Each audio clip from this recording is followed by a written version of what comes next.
What is going on, everybody? Happy Wednesday night to you and yours. We are live here on the AAT Sports Network. This is the AATBirds Weekly Report. I am Chip, a Chip for the Birds, joined by Johnny U9322. We are about a week and a day outside of the draft, and there is not a ton happening in the NFL. There are some things, even some things that are Eagles related, and we know that the Eagles love to be in the news. So they have managed to sneak their way in a little bit today with two massive pieces of news that we must discuss. Like game-changing news, in my opinion. Johnny, I don't know how you feel tonight, but do you feel the news that came out of the Eagles camps today is going to make or break the Philadelphia Eagles 22-23 season? Well, I know the one that you're basically pointing at is the message that I sent you before we started. Yes. A former former wide receiver, now second rounder, JJ Arcega-Whiteside, is now going to be transitioning over to the tight end position. So it's only like, you know what it is? It's like they watch our show.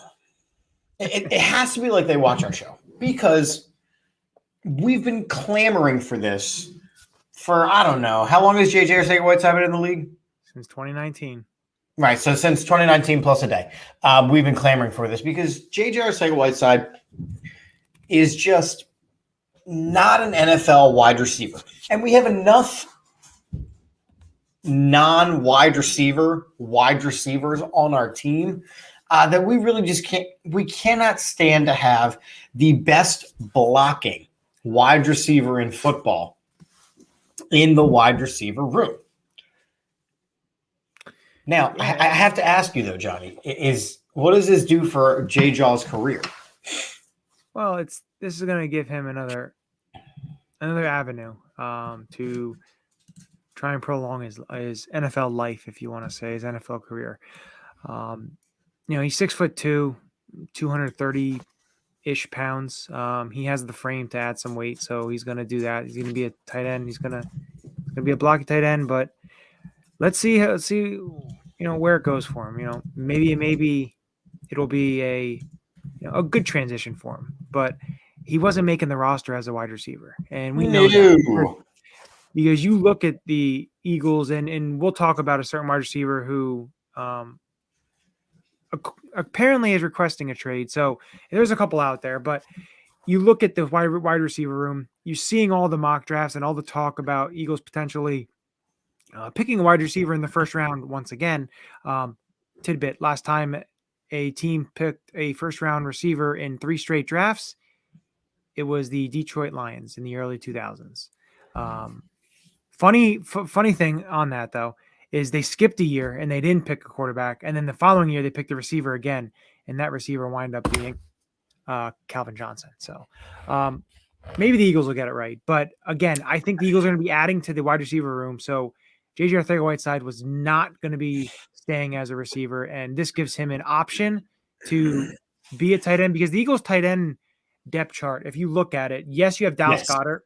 Then after that, Jack Stoll is a nice number 3 piece, a nice blocking tight end. You have Jackson there, and who just got hurt. Yeah, he got hurt in week 18. He's most likely. I would be very surprised if Tyree Jackson plays at all this upcoming season. He'll start the year probably on the PUP list, but they may draft somebody. But with this news, I'm not sure how high they think about drafting a tight end, because remember, they still also have Richard Rodgers, who's a veteran.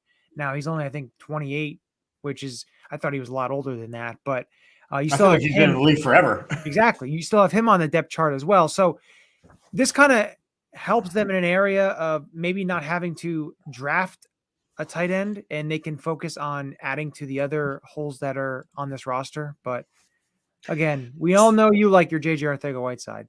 So my issue with JJ Arcega-Whiteside is that you cannot argue the most important position on an NFL team is the quarterback. You just can't. It is been proven time and time again. Right now, we are trying to settle a debate about whether or not Jalen Hurts can be the guy. And in order to really get a solid understanding of that, in order to really figure that out, you got to give the kid weapons. Weapons who can go and catch a football. Weapons who can get open. Weapons that can run a good route. Weapons that can hold onto a ball and get the ball at the high point, that can avoid being pushed out of bounds. Weapons that are legitimate weapons. And right now, you don't know what Jalen Hurts truly is. Look, we can say that he doesn't have the arm strength, and we do. And we can say that he has accuracy issues, and we do. But when all is said and done, I've seen quarterbacks with less skill sets succeed with less. I've seen quarterbacks like Joe Flacco win a Super Bowl. Trent Dilfer won a Super Bowl. Trent Dilfer won a Super Bowl. Brad Johnson won a Super Bowl. These are guys who are they somehow won a Super Bowl because the pieces around them were good. So who's to say that Devontae Smith can't be exceptional and that Dallas Goedert can't take that next step into that next level tier of tight end? J.J. Arcega-Whiteside making this move is simply a, look, we're going to call you in. J-Jaw, here's the deal. We're going to cut you. It's going to happen. We don't have the room in the wide receiver room. We're going to take at least one wide receiver in the draft, probably pretty high up. So you're not going to be a wide receiver on this team. Now, we like what you do in the blocking game. We like what you do in the passing game when you don't necessarily have the ball. So here's the ultimatum. You can still come to camp and get a chance by changing to the tight end position. What do you say? Okay. Like I said, this is an option, a transition that we've kind of been hinting at just because. We have not been hinting, Johnny. We have been smacking it through the internet. Yeah, that's where, when you say the receiver's best qualities is blocking, that doesn't really help you. No, it is not ideal. Yeah, it's not an ideal situation to be a receiver that his best quality is blocking. So, moving into a position that, calls for blocking and, whether he survives it, time will tell. We will see. But, this gives him another opportunity to, come to camp and earn a job on the 53-man roster as a tight end. So, as you mentioned, the Eagles tight end room, we have to stress this again. The Eagles tight end room, which used to be Dallas Goedert and Zach Ertz, right? And then whoever they had playing third, where it used to be Brent Selleck and Zach Ertz and whoever you had, or it used to be Chad Lewis and Brent Selleck, right? This Eagles team kind of over the last 15, 20 years has always had two great tight ends, two really good tight ends. We don't have that right now. So it kind of fits in line with what the Eagles think is successful. I just don't know if J-Jaw is going to be the guy for that. They tried it with Jordan Matthews. It didn't work. Well, Jordan Matthews really, I thought he was going to be a good possession type of receiver. Sure. He started out that way, but it just didn't go the way you thought. And moving him to tight end or him moving to tight end, to me, I think they're different in the aspect of, I think J.J. Arcega-Whiteside I think he's more equipped to become a tight end with his body type and everything. He can add the weight. I think he'll be okay if he puts on another 10, 15 pounds. But again, like I said, time will tell. We'll see. I'm rooting for the guy. If the guy becomes an average, a decent tight end, then hey, okay. But everyone's going to always point it and pinpoint. You could have had DK. You could have had DK, and everyone keeps talking about that, and that's understandable. But again, all 31 teams other than Seattle, and Seattle passed on him once. All 31 teams passed on him twice before he was selected. So, and we see it with the draft. Things come out. but by the week of the draft and everything like that, character concerns, red flags start coming out, arrests come out, certain things pop out that drop people's draft stock, whether it's medical, whether it's personal, whether it's character. We see it all the time. The one main thing that you think about when you think about, character concerns is the Laramie Tunsil draft night with the mask and everything, and how that it didn't slip him too far. But again, he slipped But down. that should have never happened. No, it shouldn't have happened. But like that kind of stuff comes out, and that's what this time of year is all about.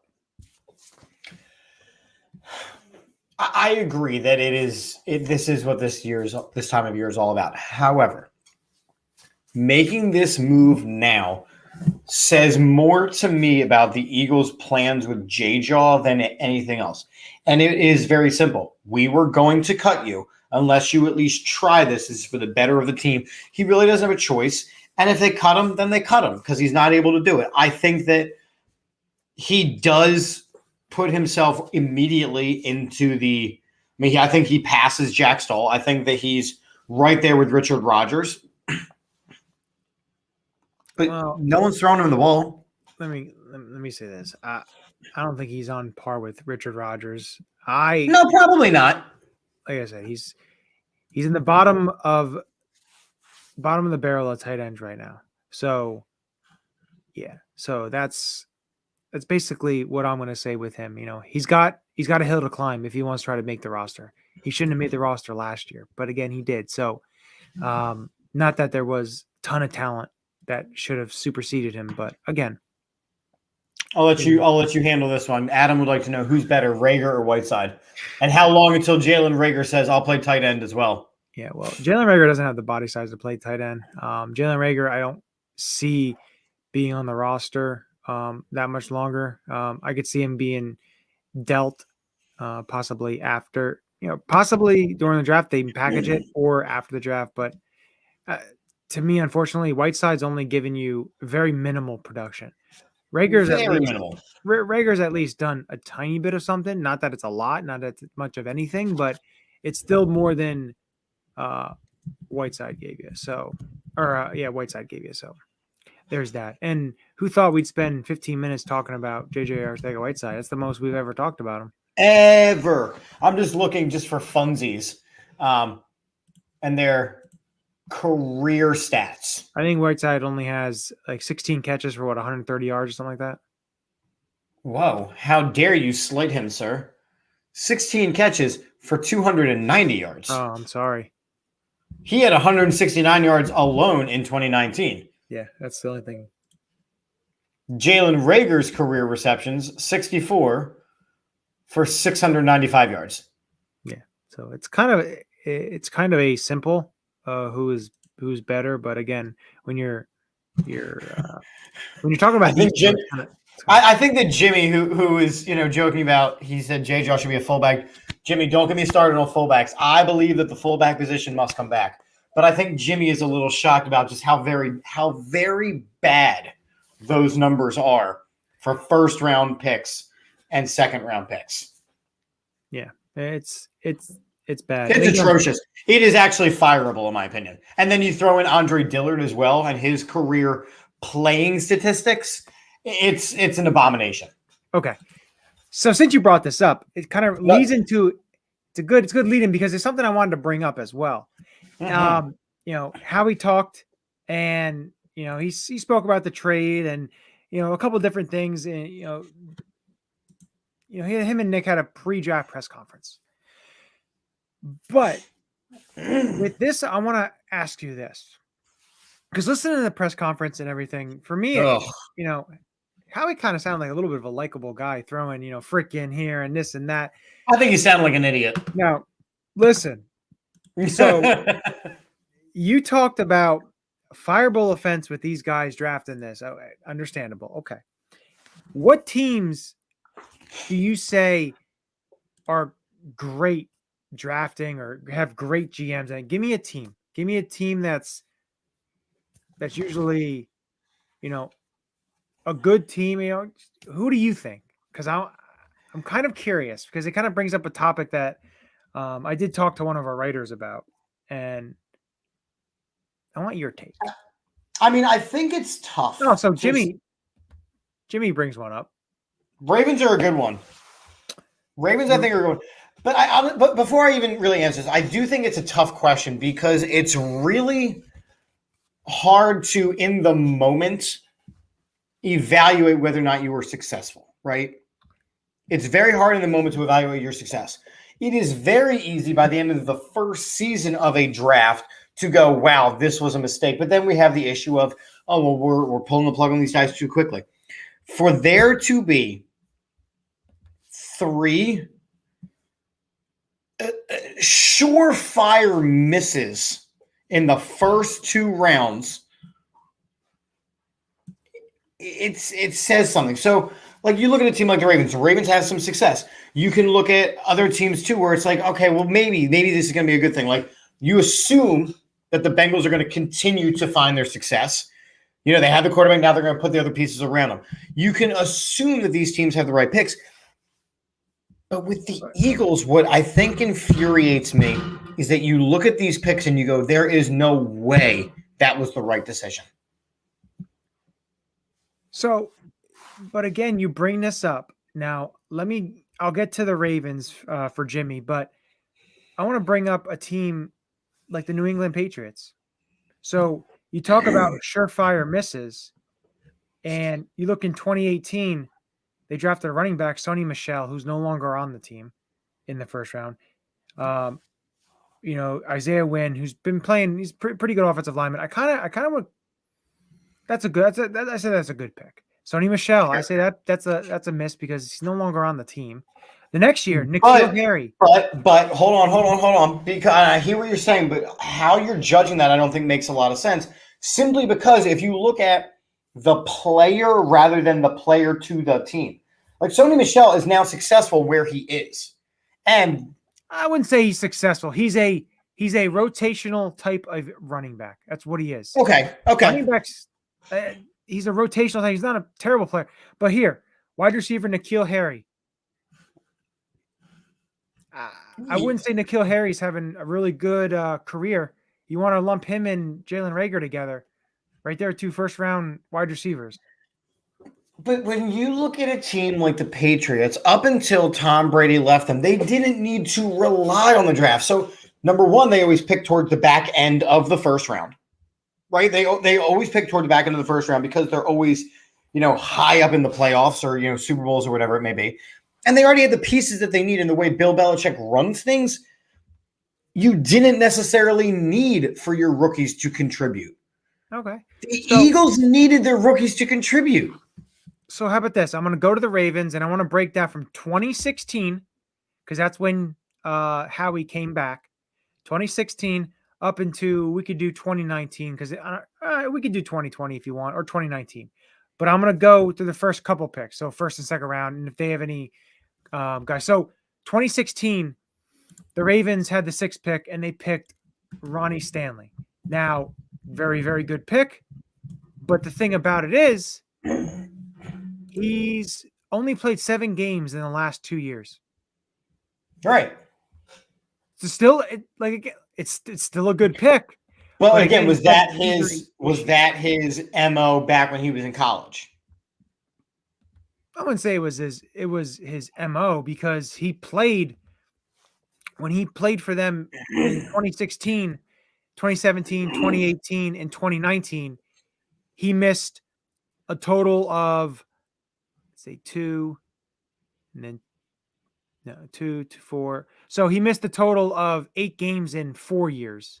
And then he's only played 7 games in 2 years. And then next guy, Pro Bowl player. I mean, and the next guy you're going to say too, Marlon Humphrey, Pro Bowl player, first team All Pro. And then second round, they picked the outside linebacker, Kamalai Correa from Boise State, who's no longer in the league. Sure. I miss. They said everybody. And misses happen. But for you to go, okay, the Philadelphia Eagles are on the clock. They need to take a wide receiver. I wouldn't say they need to take a receiver. But they did. They absolutely did. Okay, you have the choice between Justin Jefferson and Jalen Reagor. Again, you're looking at in terms of Jalen Reagor now, because No, even back then, Justin Jefferson played for a bigger college, put up bigger numbers, played at a bigger level. He was always going to be successful. Remember what Mike said last week. I know. Don't say the helmets. I get Don't spout the helmet, because that's not always going to lead you to. But here's my issue, and this leads into the Howie press conference. Okay. Right?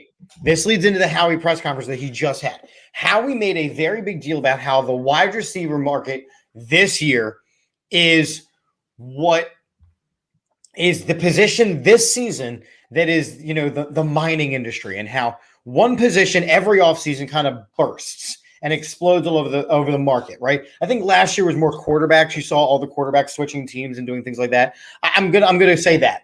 This season is wide receivers, and you're seeing guys sign ridiculous contracts. Christian Kirk, I don't understand how he got the contract that he did. I don't. Tyreek Hill, stupid amount of money. Yeah. Both of these guys are going to go play with quarterbacks that are not very good, right? They're just not. Here's my concern. Howie says at this press conference, well, we can do one of two things. We can either kind of do what the whole league is doing and just kind of be middle of the pack, or we cannot be afraid to take chances and think outside the box. I'm sorry. You're smarter than everybody else to know that what you're doing is right. I'm not saying Deebo Samuel's not a good pick. If Deebo Samuel becomes available and it's a reasonable amount, you know what? Go ahead. Go get him. A.J. Brown, you know what? Go get him. These are good wide receivers. These are better than what we already have in the room. But for you to say we like to think outside the box, we are smarter than everybody else, is moronic, and that's what gets people angry about Howie Roseman. He acts like he's the smartest guy in the room, and when you have misses like J-Jaw, you have misses like Jalen Reagor, you have misses like Andre Dillard, too many misses.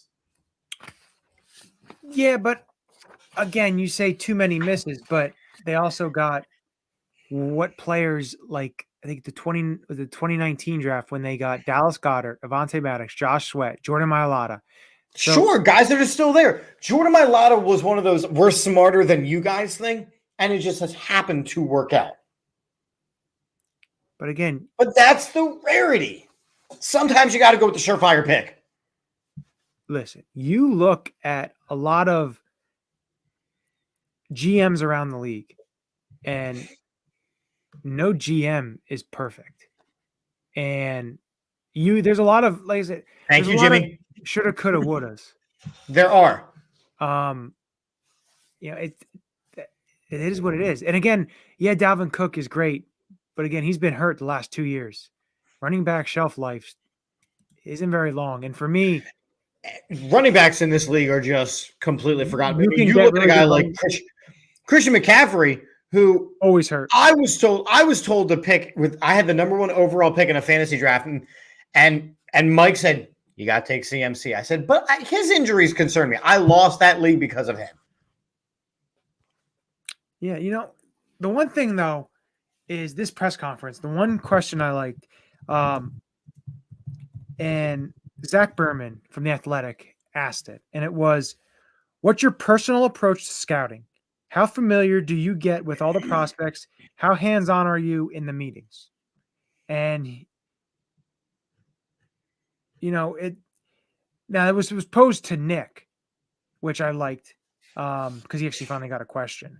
But now, when you talk about, he watched the guys, but he doesn't know everything, and he leads to the scouts. He can watch on the offensive side of the ball, not defensive side of the ball. And then there was the question by Jeff McClain talking about, where you're picking. You've done better pre-14 versus post-14, and he's going down the list, and he's talking about, when he drafted Andy Studebaker, and then all these, you mentioned 2 linebackers, because Chris Gokong as well, and oof. I think Don't do that. That's not cool. Don't drop know, Chris but Gokong just in conversation the casually. other How dare you? the other thing that popped up that he talked about was about not reaching and kind of sticking to their board and going who's there, which they haven't. Then their board is wrong. But you're making it seem like Howie's making the board. He doesn't make the board. The scouts are the one who help them position the board and make the board and do that. It isn't just Howie saying, well, that guy's going to go there because that's what I think. I think you get a little bit of a false sense of what's going on, because I don't feel that he says to the scouts, all their opinions don't matter. The scouts' opinions matter, because you look at last year. Last year, they draft Devontae Smith, Landon Dickerson.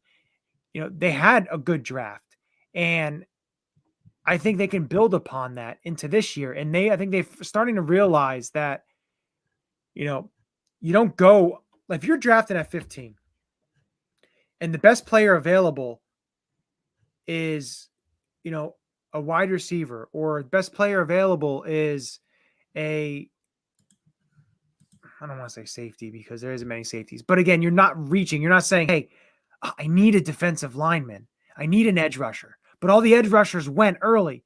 Are you going to go and pluck a guy who on your board has a round 2 grade, but you're going to get it because you need that. You need that need. I feel that they're not going to be doing that. They're going to go with the best player available, whether it's the wide receiver, whether it's a defensive tackle, not a defensive end or edge rusher. That, I feel, the different approach is going to be beneficial to the Eagles than if they were to go ahead and say, we need that edge rusher, we're going to take him anyway. So I think there's a lot to look at when you're looking at this draft, because also the Eagles have a lot of avenues in terms of, do they use one of those picks and trade for one of these receivers that are so-called possibly on the market? Or do they go and they trade up to get a player they like who slips a little bit? Do they trade back with a team who wants to trade up and get some more picks? That's what's so fun about the draft, is because you never know what's really going to happen. The draft is awesome. And I think that the Eagles, with 2 first-round picks and 8 teams not having a first-round pick, I think that there's so much maneuverability with them that I don't think they pick at 15 and 18. I think either one or both of those are going to be, they're going to pick at different spots. They're going to maneuver, because I think they want to. Do the Eagles pick in the first round? Oh, they'll pick in the first round. Okay. Oh yeah, they'll pick in the first round. I'm talking maneuverability in terms of being able to go up a few spots and grab a player who drops, or you drop down and you stay in the mid-20s or so, but you still get a player of value for you. I think the thing that is concerning to me, and I've said this before, my evaluation of an offseason is based on what this team looked like at the end of the season compared to what they looked like week 1. Did they get better? Did they get noticeably better? If they do, then they had a successful offseason. If they don't, then they do not have a successful offseason. Right now, yes, they added, some defensive players, but they lost some defensive players as well, and they still have some big holes there.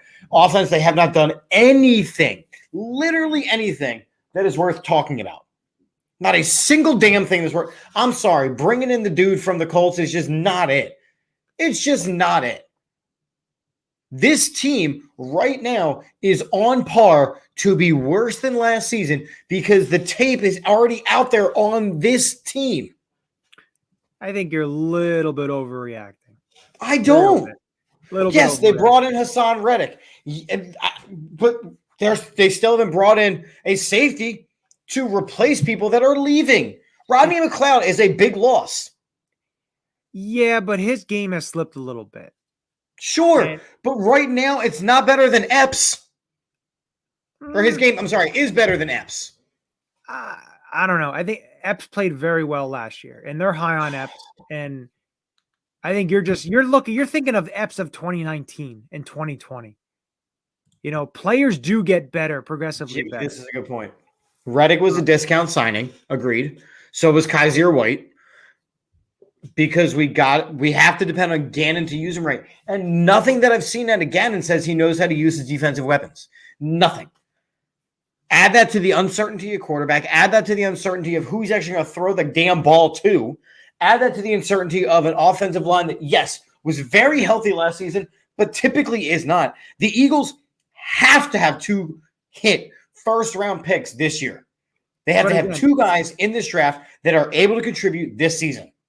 But again, if you look at it along the lines of it is only April 21st, the draft is next week. After the draft, you see what you get in the draft. And then after the draft, they'll probably pluck and they'll sign a couple guys, a couple veterans. Every team does. But switching it over to an acquisition of a player, like, because they were in on Calvin Ridley. We all know that. We know that before he was suspended. They were in on Calvin Ridley. So what about a player like Deebo Samuel? Possibly becoming available. But see, I thought about it and I said, absolutely, right away. Absolutely. But the more and more I thought about it, he has to be used correctly. And him not wanting to be used in the wide back and the way that Sam Fran used him and Kyle Shanahan used him in the offense, the only thing that scares me with him is if he's not used correctly and you're signing this guy to a big $20-25 million a year contract. Yes, bottom of it is $19 million is what I'm hearing. Yeah, so that's tough. My thing with it, if I'm going to take a pick of who I'd like, I'd love AJ Brown because I think he could do so many things for you. He's 24 years old. Not that Debo's old or anything like that, but I just think of course their skill sets are a little bit different. Debo's more of a run after the catch, a yak type of receiver. But I said, my only thing is, yes, I'd love one of those guys. Don't get me wrong. I'd like one of those guys wholeheartedly. I'd love one of those guys. But the thing about it is you're trading more draft capital to at some point you actually have to make a damn pick. And Jimmy's been saying through the comment section all night that Burks is his guy. Burks is his guy. He has been used. He was Debo before Debo was even Debo. Like, this is a guy. Now, here's a guy who is young, who is not a little bit jaded to the NFL lifestyle. He's not demanding his way out of a league. I think that Burks would be a great pick if they can get their hands on him. But can Jalen Hurts get him the ball? Is that I like Burks. I think he's high on the list because they did have a workout with him. Moorhead, which is their wide receiver, Aaron Moorhead, their wide receivers coach, did do a workout with him and stuff like that. So I do think he's high on their board. Whether he's there he'll be probably there at 15, I'm thinking. Possibly not there at 18 with the teams that are in the middle, depending if the Saints get receiver or something along the lines of that. But I'd like him. But this is tough. This is a tough first round for the Eagles to kind of gauge because one, they don't have 3 picks anymore. So you can't say, hey, they could do defensive lineman, corner, and receiver. You don't have that, luxury, but they need to get players who are going to be able to be, because they have 5 picks in the first 101 picks because they have the 100, which is great. So you have 5 selections at a spot in the draft that you can get players that can make, can be difference makers. And the other thing, I was listening to Jim Miller and Pat Kerwin on my way home tonight, and they let out a list of receivers, top 10 in production over last year. Not one was a first round pick. Second, third, fifth, third, second, fifth, third. It actually may have went in that scenario, but again, not one first round pick. So what tells me is, yes, you can go receiver in the first round, or possibly get a guy in the second round. That could be, because there's a couple guys in the second round that I like. I like one guy who's mocked in the second round a lot, but I think he's going to be pushed up into the end of the first round. I don't know if they're going to there's some character concerns now that came out today. George Pickens from Georgia. I like him a lot. If he didn't have the ACL injury last offseason, I think it was, or the end of last season, 2 seasons ago, basically. So he would have probably been a top 10 pick. Just that's how skilled he is. 6'3", little over 200 pounds. He's very physical. He's a player I really like. But again, like, I understand the, drafting all these receivers and seeing where they fit. They draft another receiver. I think that definitely pushes Jalen Reagor out the door. Also, if they trade for a receiver, it does the same thing. You know what it is for me? This is becoming right now. And don't get me wrong, the Eagles need to draft a wide receiver because they have missed on all these other wide receivers, specifically Jalen Reagor. But this is becoming the quarterback issue all over again. And every single draft, we look at a quarterback, and every single draft, we look at a wide receiver. At some point, you must address the other 52 roster spots, the other 21 positions on the field. Yeah, you have to. We know that. And they need to come out of this draft with some players that they can start building that foundation with. But they don't. Instead, because we even heard Jeffrey Lurie go, well, I love offense. Great. I love offense too. Maybe you should get the players around Jalen Hurts, or even a player for Jalen Hurts that can provide you with the offense. Because right now, you are just picking players that don't mesh.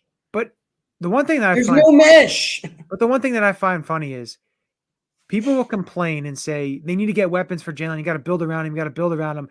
And if they so happen to do that, then it's, well, Jalen can't throw you the ball, so it doesn't really matter. It's just nothing but negativity. That's all it is. It's just people want to be negative because they want to bitch and complain about bitching and complaining. True. And no matter what they do in the draft, people are going to complain and not actually see it through. Because, like I said, if you look at 2019 draft and you looked at that draft in 2020 and 2021, you were like, Vontae Maddox isn't playing that great on the outside. He's played a little bit. He played a little bit in the slot. Josh Sweat hasn't really played much. They need time to develop, sure. And that's why you look at these other. It's why you look at these other drafts. You look at this coaching staff to be able to pick. And this is the second year that this coaching staff has the ability to be able to be there for the draft and to be able to get players that are going to fit their styles and to be able to pick their type of players that they like. So, and Jimmy's saying here, this is his issue. Like, it seems like they're not really helping him, and they're just saying, well, or at least allowing Philadelphia fans to go, well, he's this and he's that, when they got him, Pascal.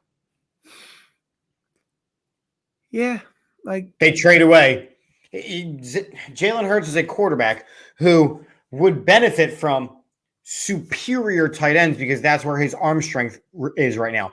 Those shorter pass routes into athletic, big, short-handed receivers, and instead they get rid of Zach Ertz. So they're actually taking weapons away. That's where I struggle, especially when look, I'm not going to forgive them for getting rid of Zach Ertz. I know there was a whole contract. You have to jump off the Zach Ertz ban. You have to jump off. I can't because if the move is going to be to a Kyler Murray type quarterback and Jalen Hurts is that guy, then why get rid of the guy that benefited from having Kyler Murray as his quarterback? So how about this? The end of the season happens and Zach Ertz goes to free agency. You're signing him $10 million a year? You're not, because they're not going to have two tight ends making that much amount of money, and he's just going to leave in free agency, and you get nothing. And that's true, too. I totally get your point. Listen, same thing with Andre Dillard. Andre Dillard, May 2nd is when the fifth-year option can be exercised or not.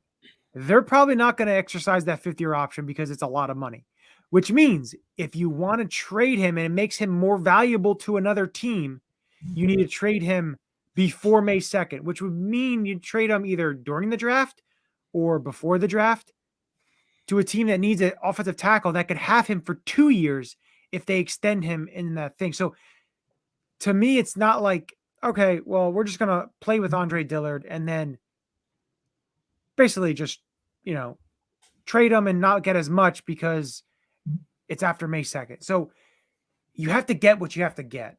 And we see it all in other sports. You got to kind of jump off that. Zach Ertz, yes, he played well for Arizona. But again, Zach My, Ertz my, my right. isn't the player My that frustration was the type of offense that you wanted to run. It would have benefited from having two elite tight ends. And right now you have one questionable elite. We're talking about the eliteness thing. Jimmy, this is a whole nother show. Maybe we'll do this after the draft because I'm curious to see if any moves happen because of it. I have my theories as well, and I would love to delve into them. Yeah, Jimmy, your comments tonight are great. We missed on Dillard. Boom, point blank. don't be surprised. A team like Point blank. Carolina has no left tackle. Take them. And Take them. so, Take and them. Seattle also, they lost Dwayne Take 'em. Brown and he's not re-signed. So there's still Take teams 'em. out there that need tackles. So Take them. and like again, that's why posted earlier today a trade up scenario to Carolina, giving them a left Sure. tackle so they don't got to draft a left tackle. That come 15, the quarterback is ready. So there's a lot of options the Eagles have still with Dillard. Just because Cincinnati's not in the realm of teams to be able to have him traded to, there's still options out there. There's still teams out there. There's a left tackle available. Teams want him. I disagree with this one. Jimmy, are you saying that Herbig is a miss or that they can take him? Because I actually think that Herbig has been very usable as a utility offensive lineman. I think he means that Herbig could be traded as well. Oh, sure. I mean, he's not like you build a franchise around the guy, but he's a backup. Depth, he's a quality. He's a backup. He's depth. He's great. He's great. I know that we're doing football, but I've got a game cast over here going. Can we have a conversation about how the Grizzlies and the Timberwolves were up by 20 points going into the fourth quarter, and they've been outscored 35-9 in the fourth. Oh, you didn't hear? Doc Rivers actually is coaching now. All right, we're done with that. Good basketball talk. Stop that. All right, so other Eagles news. We can spend 30 seconds on this. Ready? Yeah. Cameron Malveaux retired. Thoughts? A little surprising because he got some play late in the year. A big, tall, lanky guy, but again, he has other options. Good for him. He did what a lot of people can't do. He played in the NFL, whether it was a short time, whether it was a cup of coffee. People say, "Who's this guy?" He did it. He did what about 98% of the people in the world can't do, and that's play professional football.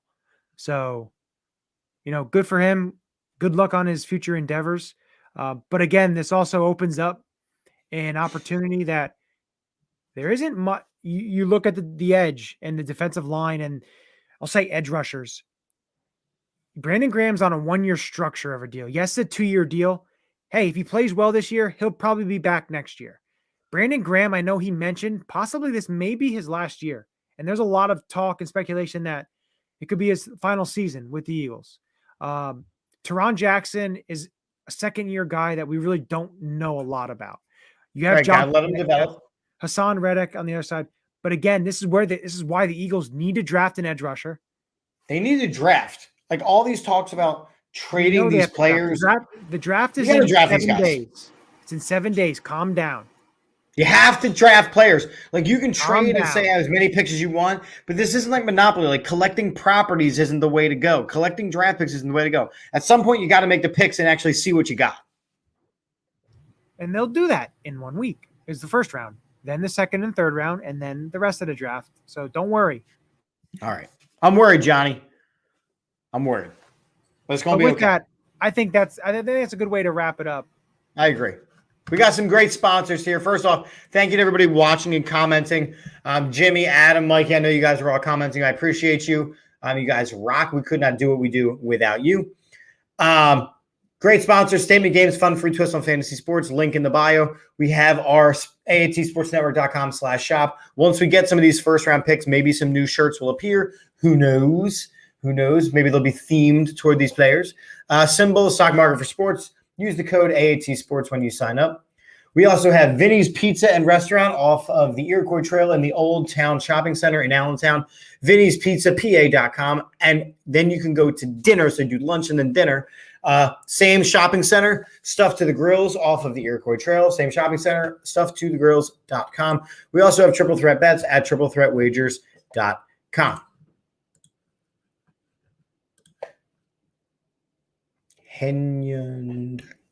Henny on deck. Henny on deck. Sorry. Hashtags throw me off sometimes if I'm not familiar with them. I'm like, Henny on deck. Got it. Wow, the Grizzlies won that game. Get the hell out of here. They outscored the Timberwolves 37-12 in the fourth quarter. Well, so be it. Go Sixers. Go for the sweep. Brush it out. What else we got going on this week? What other program we got coming on the AAT Sports Network? So I know the guys will be back talking some union soccer, talking about their first loss and then the matchup they have coming up. So stay tuned for that. I think Birds, Beers, and BS should be coming back YouTube exclusive. So keep an eye out for that as well. And then, of course, your show on Monday. Am I correct? Mm-hmm. Yep. Monday night. Chip and Drip.